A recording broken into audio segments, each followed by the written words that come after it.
Fala, meu pupilo, tudo bem? Professor Jefferson Almeida, mais uma vez com vocês. E nessa videoaula de hoje a gente vai ver exatamente, a gente vai aprender sobre o sistema reprodutor masculino, beleza?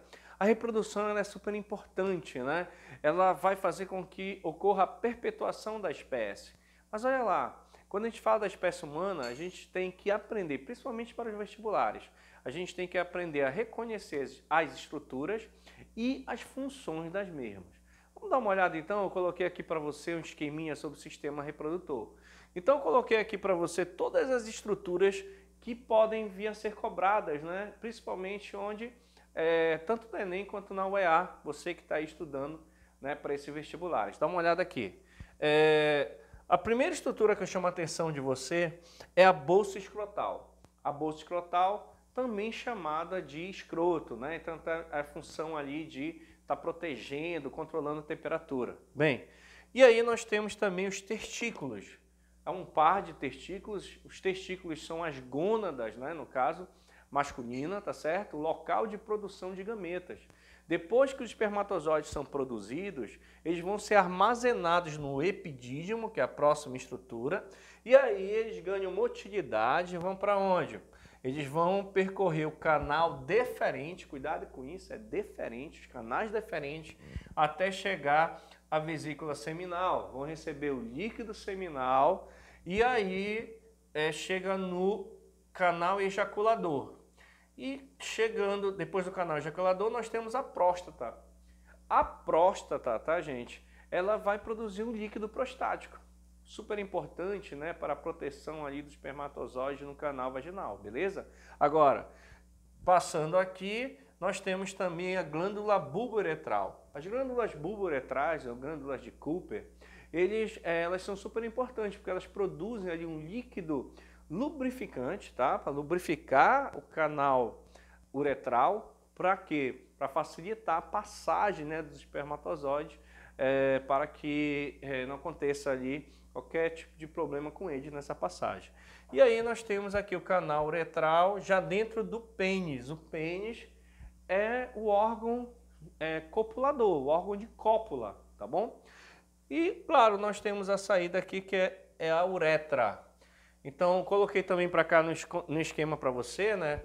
Para você entender um pouquinho em relação à bexiga. Olha, tá aqui a bexiga, né, que é o sistema excretor. Tá? E uma coisa interessante aqui, ó, é que ele mostra para você, né, que o canal uretral, né, ele vai servir tanto ao sistema reprodutor quanto ao sistema urinário no sexo masculino, sistema reprodutor masculino. Beleza? Então, ok? Então a gente vai continuar vendo cada função dessas estruturas. Tira um print aí primeiro para você colocar um resumo no seu caderno. Então vamos lá. A gente vai estar agora falando de cada estrutura e das suas funções, tá bom? Como eu falei para você, a gente vai iniciar falando da bolsa escrotal ou escroto. Bolsa escrotal ou escroto. Coloquei para cá para você exatamente um resumo. Qual é a função da bolsa escrotal ou escroto? Primeiro, coloquei aqui, ó, armazena e protege os testículos. Então, logicamente que os testículos, sendo um local de produção de gametas, é uma estrutura super importante, né? Afinal, a partir dos gametas, vamos ter a nossa reprodução. Beleza, então o que é que acontece? Então, eles estão ali sendo protegidos, tá? E ele apresenta, uma coisa interessante aqui também, é que ele apresenta um músculo que a gente chama de cremaster, que controla a temperatura dos testículos. O que acontece é o seguinte, a temperatura do nosso corpo gira em torno aí de 36,5, né, 37, só que a temperatura ideal para a produção de espermatozoides está ali em torno de 33, 34 graus. É por isso que no momento do desenvolvimento do indivíduo, o que vai acontecer? Diferente das gônadas femininas que ficam ali no abdômen, os testículos eles vão descer. Eles descem, são armazenados aqui na bolsa escrotal. Por quê? Como eu falei para você, a temperatura corporal ela não é a temperatura ideal para a produção de espermatozoides. Então eles ficam ali protegidos. E claro, o que é que acontece? Se aumentar a temperatura, a bolsa vai o quê? Distender. para quê? Para distanciar os testículos do restante do corpo, tá? Exatamente para diminuir a temperatura interna.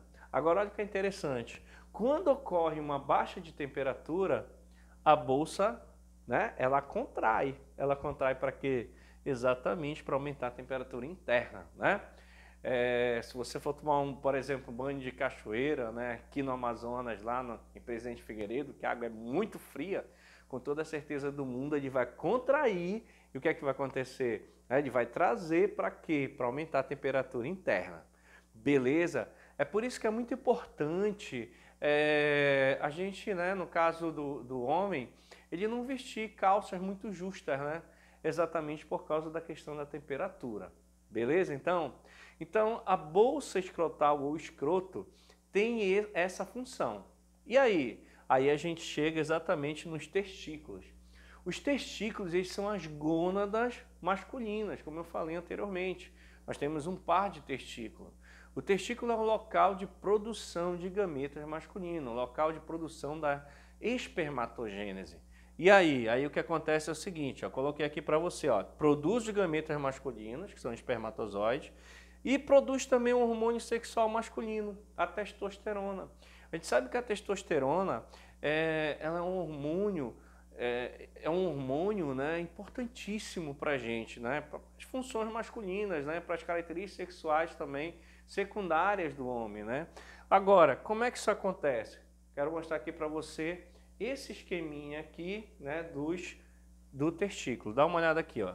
Aqui eu estou mostrando para você o esquema do testículo, tá certo? Bem, você percebe que fazendo o corte, nós temos aqui um enovelado, olha. Aqui eu tenho um enovelado, que é o epidídimo, e aqui eu tenho um enovelado, olha, onde eu tenho aqui uma... como é que eu posso falar para você?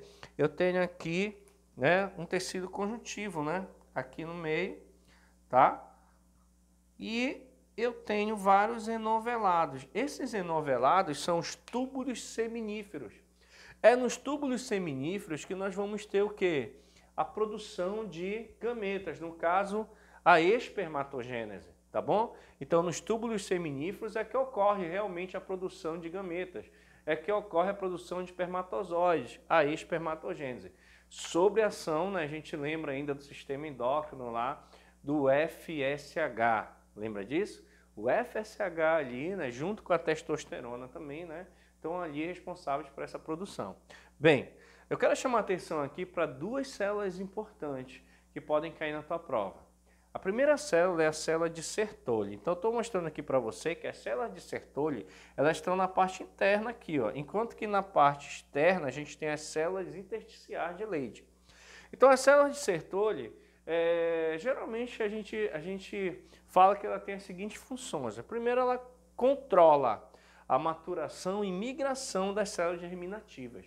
Então, no momento da espermatogênese, em que a gente tem ali exatamente o desenvolvimento, né, de células, né, o que é que vai acontecer? Até a formação do espermatozoide, esse processo é controlado pelas células de Sertoli.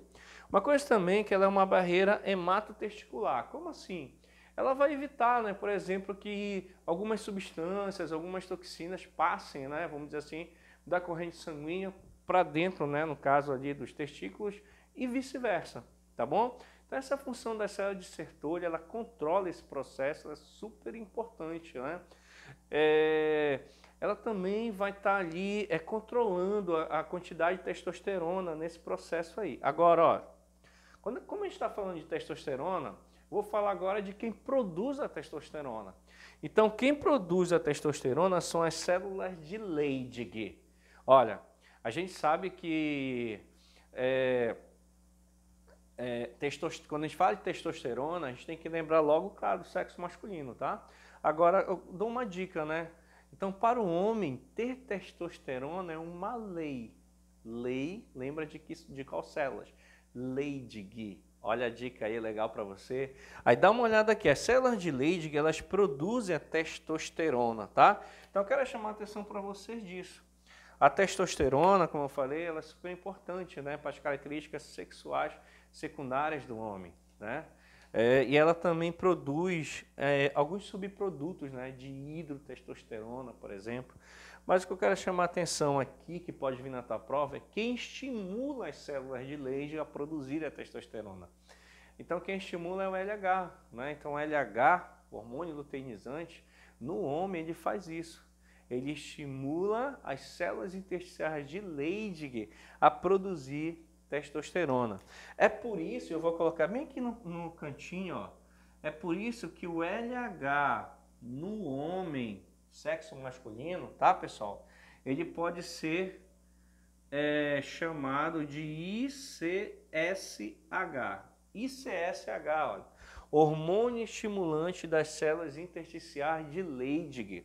Então, eles que, no caso, esse hormônio que estimula exatamente quem? As células de Leydig a produzirem testosterona. Ok? Então, a gente está aqui exatamente, né, falando dessa produção. E depois que os espermatozoides são produzidos, a gametogênese, né, a espermatogênese, nós vamos ver isso em outra aula, mas depois que eles são produzidos, eles são armazenados. Agora eu quero chamar a atenção bem aqui para você, tá? Dá uma olhada aqui, ó. Tá, gente? Ó, aqui na letra C, nós estamos vendo aqui exatamente o que? O epidídimo. Ó. Então, lá no epidídimo, o que é que acontece? Os espermatozoides vão ser armazenados. Eles são armazenados, eles ganham motilidade. E a partir daí eles vão sair exatamente passando pelos canais diferentes. Beleza? Então, vamos dar uma olhada nisso. Ok? Tira um print aí, né, para você estar fazendo o seu resumo como de praxe, tá bom?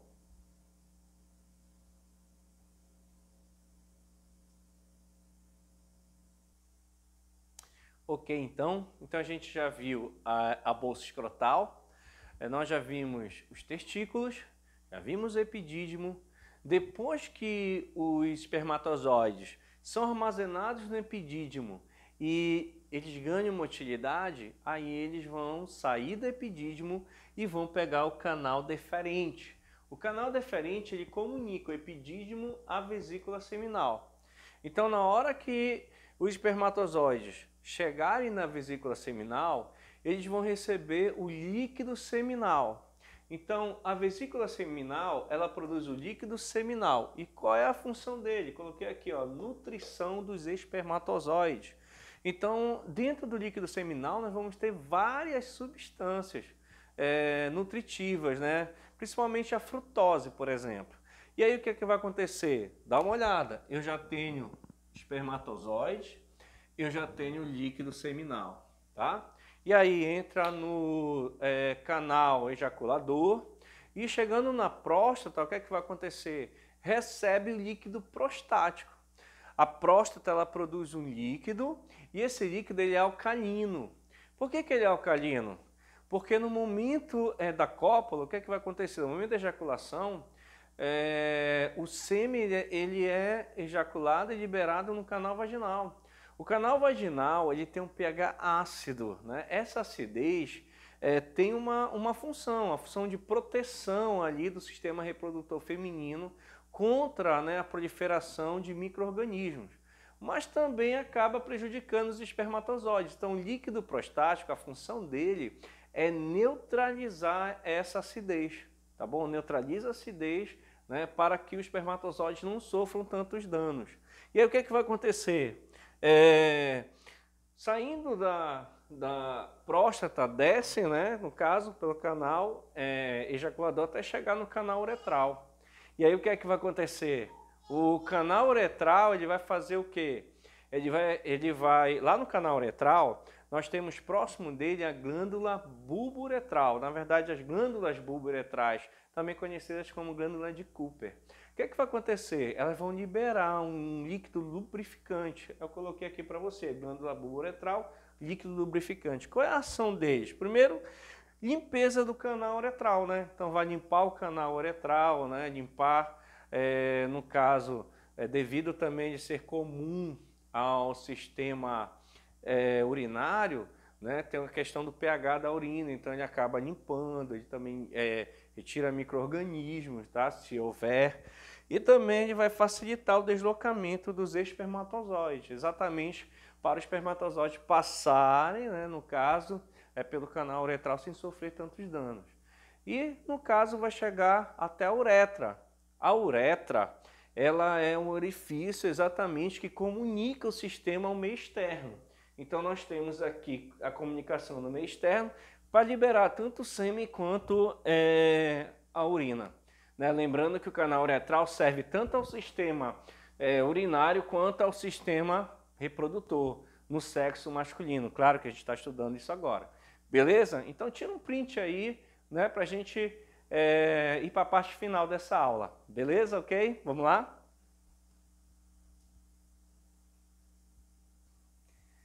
Então vamos dar continuidade, né, ao sistema reprodutor masculino. Lembrando que agora nós temos espermatozoides que foram produzidos, nós temos o líquido prostático e nós temos o líquido seminal.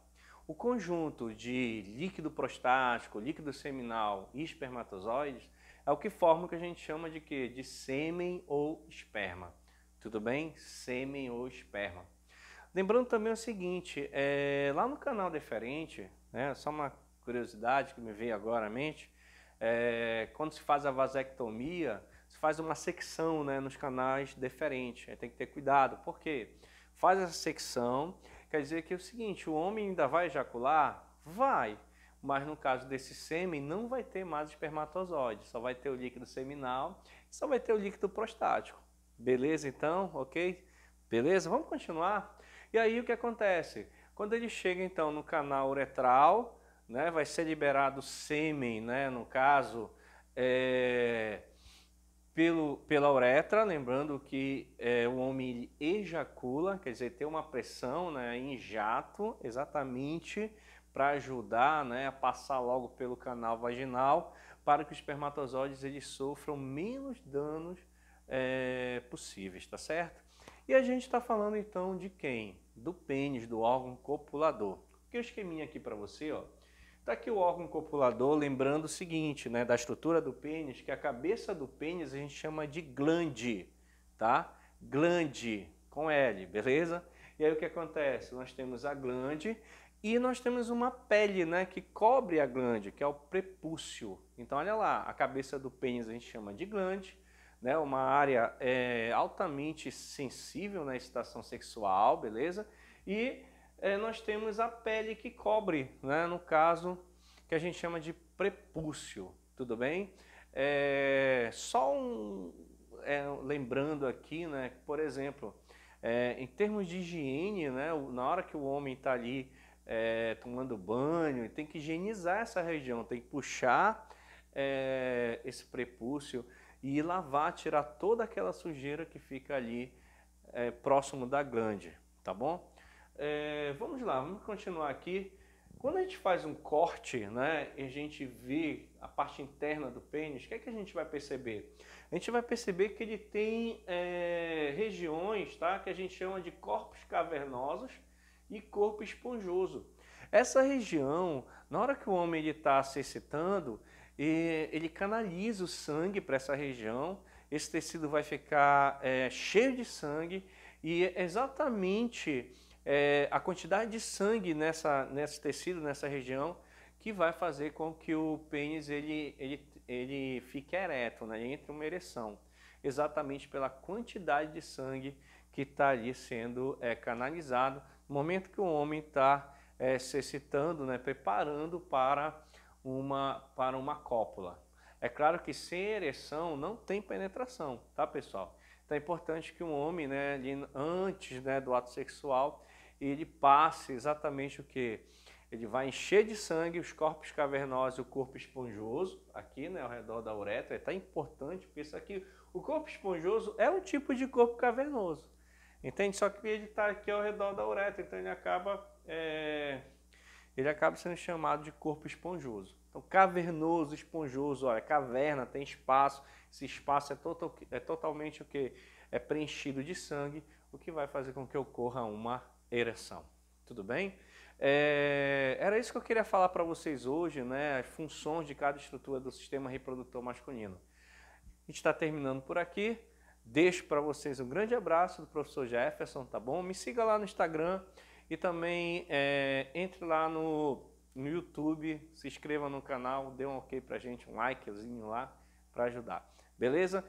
Então tira um print e a gente fica por aqui. Valeu!